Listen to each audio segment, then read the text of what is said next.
Assalamu alaikum wa rahmatullahi wa barakatuh. Bienvenue sur notre chaîne L'éveil de l'Islam, un espace de lumière, de réflexion et de retour vers Allah. Ici, chaque vidéo est une invitation à nourrir ton âme, à comprendre les sagesses du Coran et à cheminer avec foi et sérénité. Prépare-toi à découvrir des messages profonds, des rappels sincères et des réponses à ce que ton cœur cherche en silence. Qu'Allah te guide, t'apaise et t'élève. Le moment où tout s'arrête et tout commence. Il y a un instant que personne ne peut éviter. Il ne prévient pas. Il ne demande pas la permission. Il vient, silencieux, rapide. Et soudain, ton cœur s'arrête. Ton souffle aussi. Le monde, lui, continue de tourner. Mais toi, tu viens d'entrer dans une réalité que les yeux ne peuvent voir. C'est là que ça commence vraiment. Tu es là, couché. Les gens s'agitent autour de toi. Certains pleurent, d'autres crient, mais toi, tu les vois, tu les entends. Tu voudrais leur dire quelque chose, mais tes lèvres ne bougent plus. Tu t'es séparé de ce corps que tu pensais être toi. Et pour la première fois, tu réalises que tu n'étais jamais ce corps. Ton âme plane. Elle ne comprend pas encore. Ce n'est pas un rêve. Ce n'est pas un cauchemar. C'est la vérité. Celle que tu as lue, celle que tu as ignorée ou celle que tu as crue, mais de loin. Maintenant, elle est devant toi, en toi. Puis, ils apparaissent. Deux présences imposantes, sans visage connu. Ils sont là non pas pour t'effrayer, mais pour te rappeler, Munkar, Nakir. Ce ne sont pas des légendes. Ce sont les deux anges chargés de te poser trois questions. Trois questions simples en apparence, mais dont les réponses ne peuvent être récitées. Elles doivent être vécues. Qui est ton Seigneur? Quelle est ta religion? Que disais-tu de cet homme qui vous a été envoyé? Tu veux répondre, tu le sais. Tu crois le savoir. Mais ta langue spirituelle ne parle pas avec des souvenirs. Elle parle avec la vérité de ton cœur. Ce que tu as vraiment cru. Ce que tu as vraiment aimé. Ce que tu as vécu en secret. C'est là que commence la barzakh. Un monde invisible aux vivants. Un monde qui ne dort jamais. Un lieu entre ici-bas et l'au-delà. Et dans cet espace suspendu, ton âme attend. Mais elle ne fait pas que patienter. Elle goûte à ce qu'elle mérite. Certains voient une porte qui s'ouvre vers la lumière, vers le parfum du paradis. D'autres ressentent une lourdeur, un poids, une obscurité. Ce n'est pas encore l'enfer, mais c'est déjà la conséquence. Et toi, dans ce silence cosmique, tu réalises enfin que tout ce que tu as fui te rattrape, le souffle suspendu entre deux mondes. As-tu déjà vu une bougie qu'on souffle doucement? Elle vacille, danse une dernière fois, puis s'éteint. La flamme disparaît, mais la chaleur, elle, reste un instant. Elle colle à l'air, elle flotte dans le silence. C'est un peu ce que fait l'âme quand elle quitte le corps. Elle ne part pas en un éclair. Elle ne disparaît pas dans un nuage de fumée.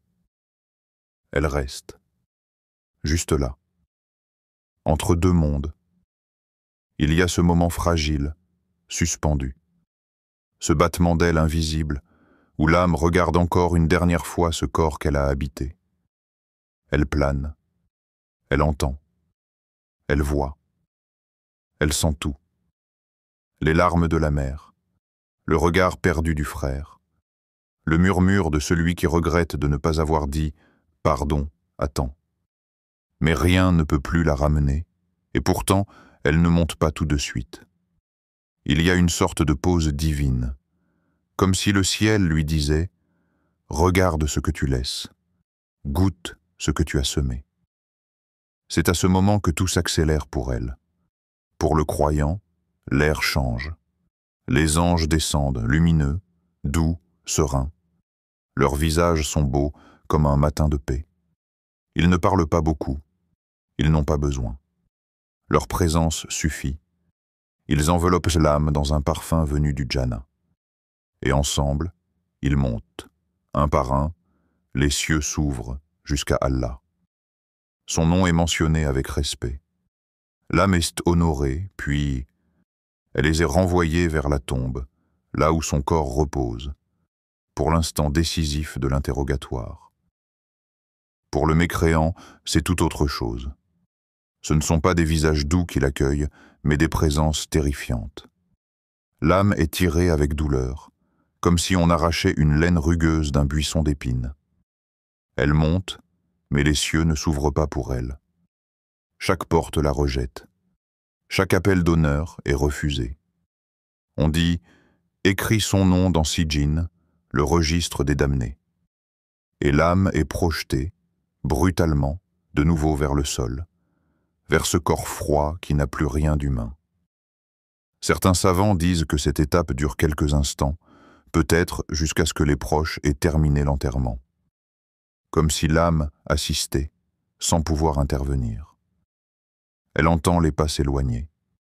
Elle entend ce qui est dit autour de la tombe. Elle entend tout. Mais elle ne peut plus rien dire. C'est peut-être dans ce silence que se cache la plus grande vérité, celle qu'on passe sa vie à ignorer. Ces 3 jours qu'on croit sacrés, le 3e jour après un enterrement, la maison est plus silencieuse qu'avant. Les visiteurs sont partis. Les pleurs se sont calmés. Mais une chose reste, une idée, une croyance tenace que l'on chuchote entre 2 prières. L'âme est encore là, elle erre autour de la tombe, elle entend, elle ressent. Dans beaucoup de cultures musulmanes, on croit que pendant 3 jours, l'âme reste autour du corps. Certains préparent un repas pour elle. D'autres évitent de balayer la maison comme si un geste maladroit risquait de la déranger. D'autres encore s'abstiennent de rire, de chanter, de faire du bruit, par respect.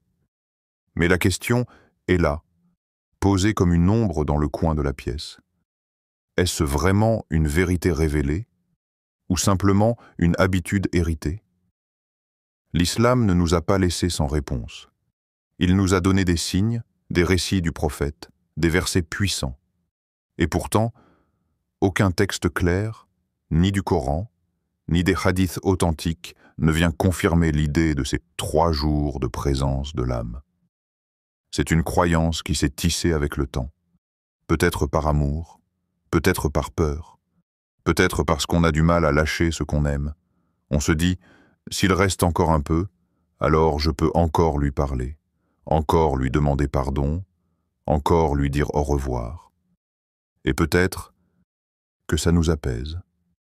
Mais la vérité, elle, est simple. Et parfois, elle dérange. L'âme, dès sa séparation du corps, commence son propre voyage. Elle n'attend pas notre permission pour partir.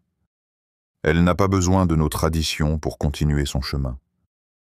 Ce que l'on doit retenir, ce n'est pas où elle est, mais ce qu'elle emporte avec elle. Car au moment du départ, ce ne sont pas les 3 jours qui comptent, mais les 3 choses qui accompagnent chaque défunt. Ses œuvres, sa foi réelle et ses intentions. Alors oui, tu peux pleurer, tu peux prier, tu peux faire du dhikr, lire le Coran, faire des invocations. Mais rappelle-toi, tu ne retiens pas l'âme avec tes larmes. Tu ne la nourris pas avec des coutumes, mais avec des bonnes actions offertes en son nom. Et ce que tu crois être une simple tradition ne doit jamais prendre la place de ce qu'Allah a réellement révélé. Le silence du barzakh. Il y a un monde dont personne ne revient. Un lieu sans vent, sans bruit, sans lumière pour les yeux terrestres. Un espace entre l'oubli et l'éveil, entre la dernière poignée de terre et la première trompette du jugement. Ce monde, Allah l'a appelé barzakh. Tu n'es plus vivant. Tu n'es pas encore ressuscité. Tu es ailleurs. Ni ton téléphone, ni ton nom, ni tes diplômes ne t'ont suivi ici. Même ton visage est oublié.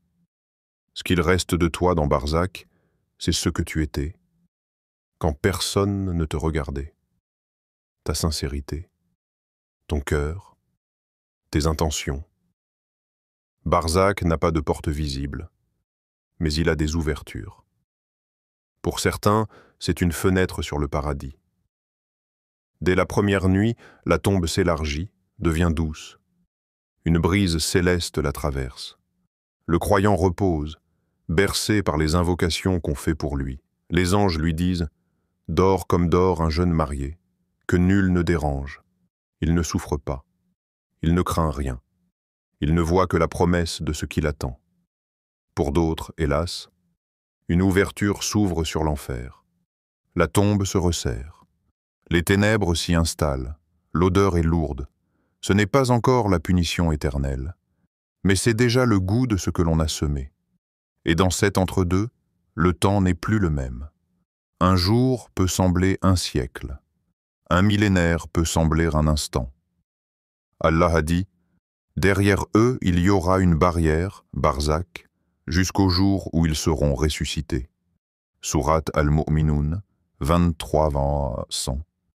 Les âmes ne dorment pas, elles vivent, pas comme toi ici, mais elles ressentent, elles attendent, elles espèrent ou redoutent. Tu vois, Barzakh n'est pas une pause. C'est une préface éternelle, une préparation, un lieu où l'on savoure ou regrette, sans rien pouvoir changer. Mais il y a une miséricorde immense dans tout cela, car ce qui te paralyse ici-bas n'existe plus là-bas. Tu ne peux plus mentir, tu ne peux plus tricher. Tu es vrai, enfin. Et dans ce silence cosmique, il ne reste que toi et ton Créateur, entre l'appel de la terre et l'appel du ciel. Barakallahu fikoum pour votre écoute jusqu'à la fin.